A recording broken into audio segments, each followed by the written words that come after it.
Welcome to Make a Path Presents, where we talk about everything that has to do with the world of The Walking Dead. I'm Ronnie Hayes, and today, specifically, we're going to talk about something that Scott Gimple said during Talking Dead after the Season 6 finale.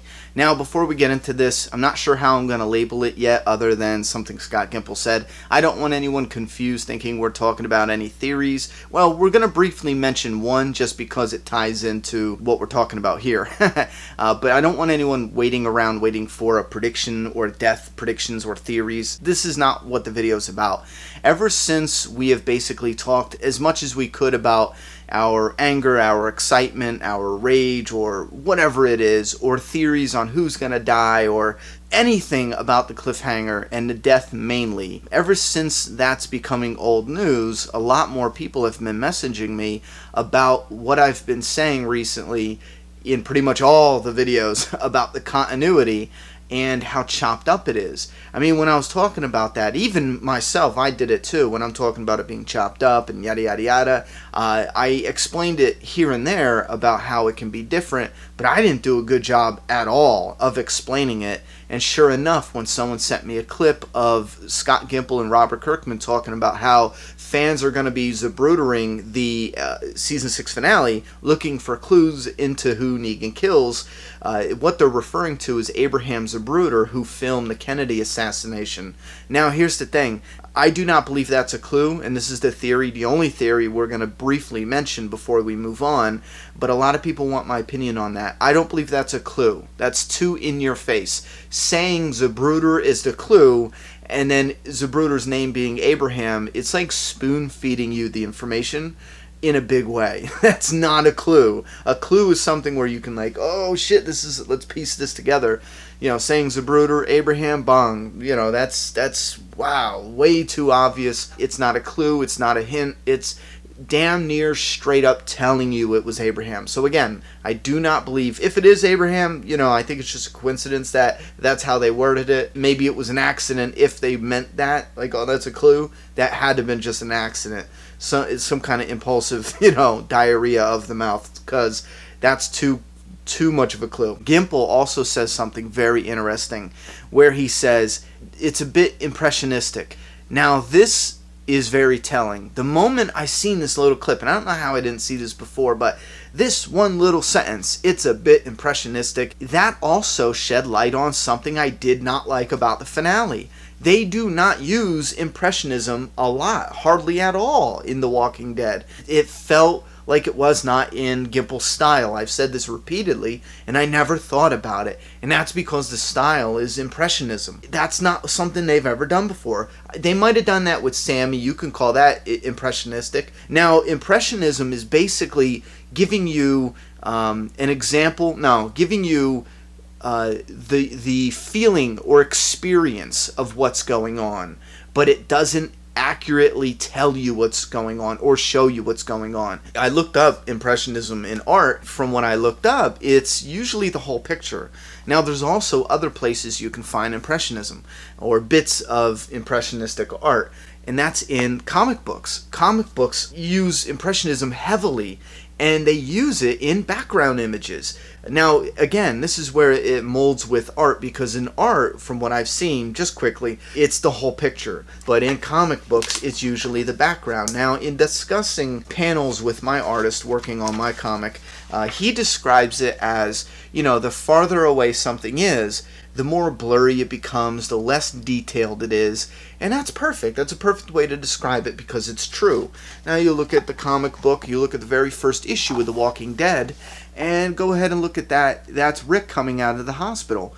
That is not detailed because it's like a sloppy head with a little dot for an eye and dot for the nose. There's no mouth. And I'm not saying sloppy to be a bad thing, because once you get used to these little bits of Impressionism in the art, you begin to really love it. Even the background here, when you have this herd of walkers they're walking through, you get these very detailed walkers in the front here, and then in the background you get that bit of Impressionism where it's just a silhouette or maybe a dot for the eyes. The background with the buildings and city, the landscape, that could look as if it's like a little cloudy on that street or foggy, or that could just be a very far away shot of those, you know what I mean? It's kind of telling us that's in the background, way back there. Here's another one real quick. Here's them shooting cans. Now, if you look, you can see the background images. The foreground images is really detailed. You can definitely see what that is.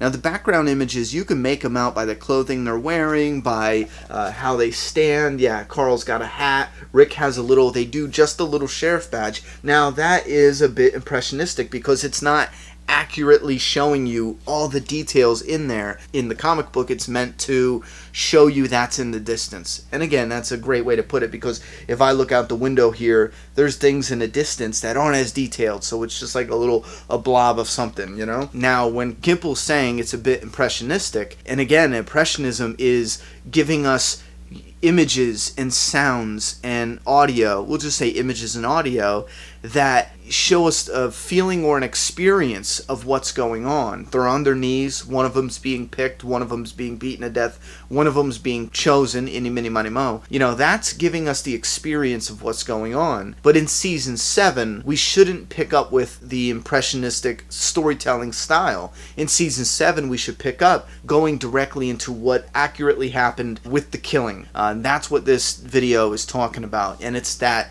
impressionistic storytelling style where we get something that gives us the feeling at the end of season 6, but in season 7 when we get it, it's going to accurately depict what actually happens.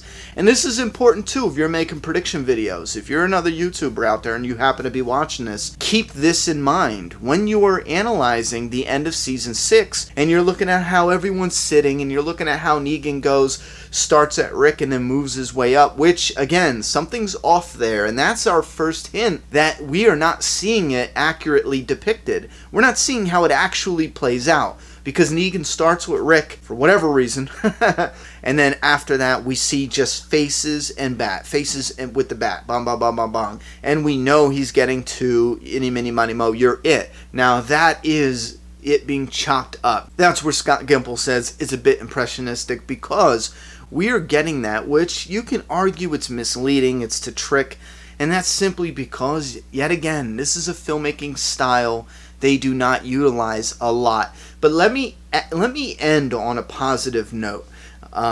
Let's not look at this and say, you know what, season 6 is horrible, the way it ended, I hate it, yada, yada, yada. Let's look at this and say, okay, listen, I don't like it, I still don't like it. I'll tell you right now, I still don't like it. But I'm willing to see and give them the benefit of the doubt. And this is where I agree with Kirkman, Gimple, mainly Gimple, because I've heard Gimple say this, but he's like, listen, you know, you gotta, if you've liked what we've done so far, you gotta trust me, trust us now, and yada, yada, yada. Now, I'll trust them. That's fine. And I'll make my final judgment when I see season 7. What makes me nervous is on the same couch, he did say, now listen guys, remember, we have to do something that's so amazing it justifies how we ended season 6. As a fan, I'm like, well, that's scary, because even the best writers can paint themselves into a box. They can paint themselves into a predicament where there's no good way to get out of this. And that could happen, absolutely. But I'm going to hold off my final judgment and see season 7. If there is something there that makes me go, holy shit, I see the light, I see what he's talking about, this is fine, this is great, fantastic, and this is where we should hold on to a positive note. If I can circle back around and just hammer this home, the impressionistic storytelling style that everyone's asking me about it being chopped up and the continuity, I felt like maybe I didn't touch on that enough, because that is the main reason we're talking about this. This is to all the fans sending me the messages about it. That's what he means. That's what I mean also when Gimple's talking about being impressionistic, and then when I'm talking about it being chopped up and wondering if the continuity will be off. I think there's our answer. Not only is it chopped up in the end of season 6, but him coming out with that one little sentence. That's our answer to know 100% season 7. If they choose to show us the actual beating, which I think they should, they need to, there's just no reason. I think it hurts the franchise a lot not showing it, and it's not because the fans are, blood hungry. That's not it. It's because the fans are waiting to see something to be proud of, because that's what fans do. Fans will brag about their favorite show, and I think that's something that some filmmakers sometimes forget. This is about bragging. It's about boasting. It's about, holding your favorite show on a pedestal. And I don't mean that to be in an egotistical way, but that's what makes it fun for fans.